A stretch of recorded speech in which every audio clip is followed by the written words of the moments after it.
जल्लोष होतोय, तुमचं विशेषतः मुख्यमंत्र्यांनी काल कौतुक केलेलं आहे, काय प्रतिक्रिया येते? एक मला वाटतं व्यक्तिगत समाधान तर आहेच आहे, परंतु खरं म्हणजे यशाचे शिल्पकार जर कोणी असतील ते आमचे नेते आणि लोकप्रिय मुख्यमंत्री माननीय देवेंद्रजी आहेत.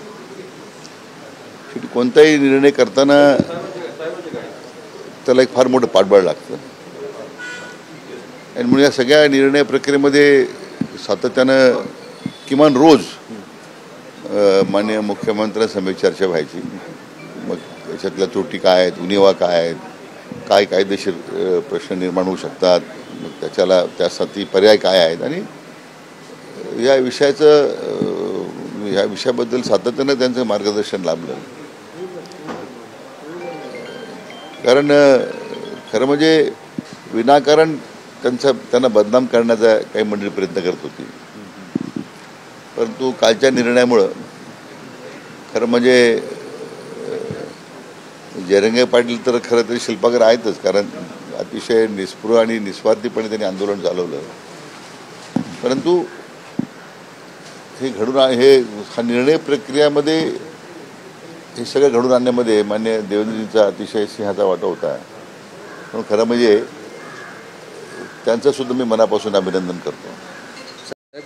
काल जरांगे साहेबांनी ज्यावेळेस प्रतिक्रिया दिली त्यानंतर या सगळ्या पूर्ण गॅजेटेडच्या संदर्भामध्ये विनोद पाटील संभाजीनगरवरनं त्यांनी प्रतिक्रिया आज दिली की त्यात काही समस्या आहेत, काही नवीन नाही आहे, आधी हा GR होता, हे फक्त एक पत्रक काढल्यासारखं काढलेलं आहे, असं सरकारवर आरोप सुरू केले. नाही, कसं आहे की मराठा आरक्षणासंदर्भात यापूर्वी अनेक मराठा समाजाच्याच लोकांनी वेगळ्या प्रतिक्रिया देत किंवा वेगळे मला वाटतं त्या मतभेद व्यक्त करून खरं म्हणजे हे आरक्षणाला अधिक आरक्षणाचा संघर्ष अधिक मजबूत होण्यापेक्षा तो मला वाटतं त्यात ह्या सगळ्या वेगळ्या विचारप्रवाहामुळे तो डायल्यूट होत गेला. आता माझी सगळ्यांना या निमित्ताने एवढीच विनंती आहे की सरकारने एक पाऊल पुढे टाकलेलं आहे. आता याची काय निर्णय प्रक्रियेतून काय पुढे येत आहे, किती कशा पद्धतीने पुढे जाईल या दृष्टीने सगळ्यांनी सहकार्य केलं पाहिजे अशी माझी त्यांना विनंती आहे.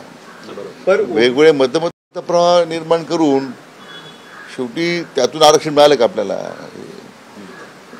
हे असं चुकीचं होतं, ते बरोबर होतं, योग्य नाही, ते योग्य आहे, ठीक आहे ना. मग ह्या सगळ्या तुमच्या मागच्या 3-4 वर्षाच्या सगळ्या तुम्ही जी मतं व्यक्त करीत होता, पण त्यातून खरं आरक्षण आपल्याला मिळालं का? नाही मिळालं. शेवटी अपयशी पदरात पडला आपल्या. आता एक निदान जो निर्णय 16% मान्य देवेंद्रजींनी घेतला आरक्षण देण्याचा 14-19 मध्ये, तो उच्च न्यायालय पण सर्वोच्च न्यायालयापर्यंत टिकला. आणि ह्या महाविकासच्या नेत्यांनी ते घालवलं आरक्षण. मग त्यावेळी खरं म्हणजे मराठा समाजाच्या सगळ्या विचारवंतांनी एकत्र येऊन त्याचा कुठंतरी खंबीरपणे विरोध करायला पाहिजे होता, त्यानं उघडं पाडायला पाहिजे होतं. असं कधी घडलं दिसत नाही. आणि 10% आरक्षण मग नंतर महायुतीने दिलं. एकनाथ शिंदे साहेब मुख्यमंत्री होते, देवेंद्रजी अजितदादा उपमुख्यमंत्री होते. आता सुदैवानं सरकारच्या इच्छाशक्तीमुळे अद्यापही ते सर्वोच्च न्यायालय टिकून आहे, अंमलबजावणी सुरू आहे. मला वाटतं खरं ह्या सगळ्या याचा सगळा विचार करता आता मला वाटतं सगळ्या ह्या विचारवंतांनी ह्या सगळ्या निर्णयावर टीका करण्यापेक्षा काही दिवस शांतपणे बसावं. आपला एक मराठी बांधव जयरंगे पाटील एक योद्धा म्हणून त्यांनी याचं नेतृत्व केलं, त्यानं यश आलं. सरकार एक निमित्त असतं, परंतु मला वाटतं याची अंमलबजावणी होण्यामध्ये सगळ्यांनीच सहकार्य करावं अशी माझी त्यांना विनंती आहे. तर सोमवारी आहे ते ओबीसी नेते कोर्टात जाणार आहेत. या सगळ्या संदर्भामध्ये कुठेतरी एका समाजासाठी हा निर्णय घेण्यात आला असं देखील आता स्वतः छगन भुजबळ बोलतात. खरं म्हणजे मला वाटतं तो त्यांचा गैरसमज आहे. असं काही विशिष्ट समाजाकरता डोळ्यासमोर ठेवून नाही. जो त्या शेवटी हैदराबाद गॅजेटर काय आहे की त्याच्यामध्ये जसं ब्रिटिश राजवटीमध्ये नंतरच्या काळामध्ये जे निजाम स्टेटच्या बाहेर जिल्हे होते त्या ठिकाणी बाय नेम तिथे तुमच्या नोंदी आहेत. त्यामुळे आज पश्चिम महाराष्ट्रामध्ये, उत्तर महाराष्ट्रामध्ये किंवा विदर्भामध्ये 80%, 90% त्यावेळी जी शेती करणाऱ्या लोकांना कुणबी दाखले मिळाले. आता हे सगळ्या हैदराबाद गॅजेटमध्ये तो नंबर आहे, नाव नाही. आता त्याची स्क्रुटिनी होणार. स्क्रुटिनी करणारे जे पात्र असतील, जे पात्र लोक आहेत, ते त्यांना संधी दिली पाहिजे ना. तुम्ही त्यांना कसं प्रवाहाच्या बाहेर ठेवणार? मला वाटतं तो एक धाडसी निर्णय केला, पण त्यातून जी मागे सरकारची भूमिका त्यांनी आजही सांगितलं पाहिजे की कुठेही ओबीसीच्या आरक्षणाला यामुळे धक्का लागणार नाही. आणि त्यामुळे विनाकारण त्यासाठी गैरसमज करून घेण्यापेक्षा मला वाटतं जे वास्तव आहे ते आपण स्वीकारलं पाहिजे. आम्ही काही कोणाचं आरक्षण काढून घेत नाही, किंबहुना वंचित राहिलेल्या मराठा बांधवांना यातून न्याय देण्याचीच भूमिका सरकारची आहे. साहेब, त्यांचं असं म्हणणं आहे की त्यांचं असं म्हणणं होतं की सूचना आणि हरकती घेतल्या नाही आहेत आणि डायरेक्ट हा गॅजेट लागू करण्याचा GR काढला गेला, त्याच्यावरून त्यांची सहमती नाही आहे. नाही, शेवटी याच्यामध्ये न्यायमूर्ती शिंदे साहेबांचं मत आपण घेतलं, कारण ते त्या राज्य सरकारने वतीने नेमलेल्या समितीचे प्रमुख आहेत आणि त्या या सगळ्या विषयाची ते सातत्यानं त्याबद्दल माहिती घेत आहेत. माननीय ॲडव्होकेट जनरल आपल्या राज्याचे, त्यांचं याच्यावर मत घेतलं आहे. अंतिमतः मग माननीय मुख्यमंत्री महोदयांनी दोन्ही उपमुख्यमंत्री महोदयांचं त्याच्यात मत घेतलेलं होतं. मला वाटतं इतकी व्यापक चर्चा करून आणि आमच्या उपसमितीमध्ये महायुतीचे तिन्ही पक्षाचे आमदार महोदय त्यामध्ये होते, त्यांचंही सातत्यानं विचारविनिमय सुरू करून त्यांचंही त्याच्यामध्ये मत आम्ही आजमावून घेतलेले आहे. मला वाटतं इतका घाईगर्दी निर्णय झालेला नाही. हा अतिशय विचारांती व्यापक चर्चेतून वेगळे मतं जाणून मग हा निर्णय केलेला आहे. बरं साहेब, रोहित उपसमितीवर आरोप होता. लक्ष्मण हाके असं म्हणणं आहे की उपसमितीला आरक्षणाचा ABCD माहिती नाही आहे, कुठेतरी बायस पद्धतीनं उपसमितीने काम केलेलं आहे. एकूणच ओबीसी नेत्यांकडनं कुठेतरी नाराजी व्यक्त करताना दिसत. मला खरं म्हणजे आता मी मागे लक्ष्मण हाके यांना सल्ला दिलेला आहे की तुम्ही अन्य लोकांच्या आरक्षणामध्ये का लुटबुड करता? तुमच्या राजकीय पोळ्या का भाजून घेता तुम्ही या आरक्षणाच्या मुद्द्यावर? ज्यांचं आरक्षण मिळतं त्यांना ते मिळणारच आहे. तुमचं ओबीसीचं आरक्षण कोणी काढून घेत नाही ना. मला वाटतं एखाद्या विषयाबद्दल उपसमितीचं अज्ञान आहे की आम्हाला काही कळत नाही.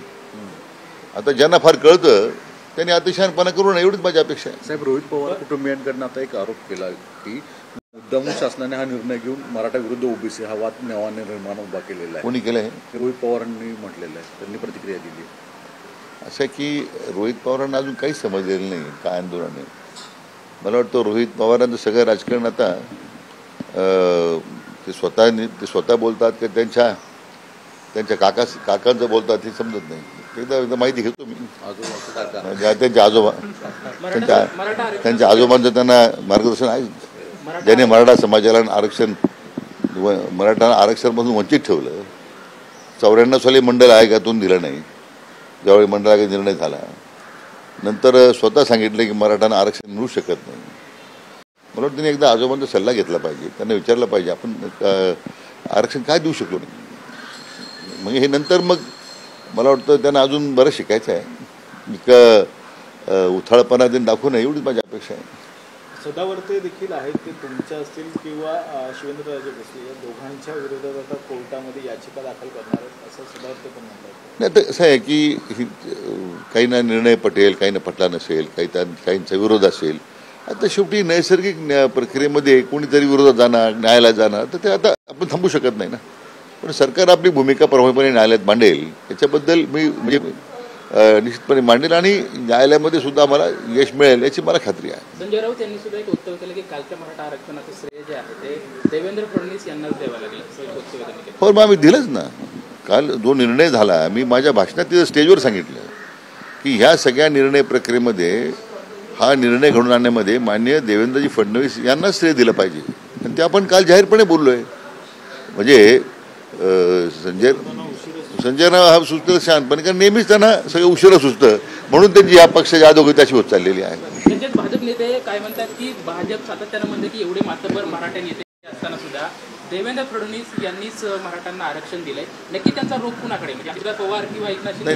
रोख कोणावर नाहीये. 16% आरक्षण जे माननीय देवेंद्रजींनी 14 ते 19च्या काळामध्ये मुख्यमंत्री असताना दिलं, जे कोणत्या मुख्यमंत्र्याला पूर्वी जमलं नाही ना. असं आहे. म्हणून ज्या मराठा नेत्यांनी मराठ्यांच्या मतावर राजकारण केलं, सत्ता भोगली. त्यांनी आता खरं याच्यात आत्मचिंतन करून यापूर्वीच्या आत्मपरीक्षण करण्याची गरज आहे. साहेब, विखे साहेब, काय आहे की या संपूर्ण प्रकरणामध्ये तुम्ही आणि मुख्यमंत्री हे सगळे आघाडीवर सगळ्या पातळीवर चर्चा करत होतात. याच्यावरून आता विरोधकांचं असं एक मत होतं की DCM शिंदे आणि DCM अजितदादा हे दोन हात लांब मुद्दावून राहिले का? नाही, ते दोघं अजिबात लांब नव्हते. दोघांचा नेहमीच सगळ्यात त्याचे सक्रिय भाग होता. माझी सातत्यानं अजितदादांची, शिंदे साहेबांची चर्चा व्हायची.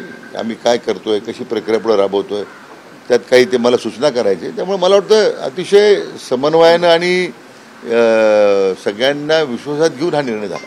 विरोध पाटील सुद्धा आरोप करताय की माहिती नसते काय. त्याच्यावर केलं ना, पहिला बाईट झाला. विनोद पाटील ताजमध्ये झोपले होते, मला आरक्षणासाठी जातात.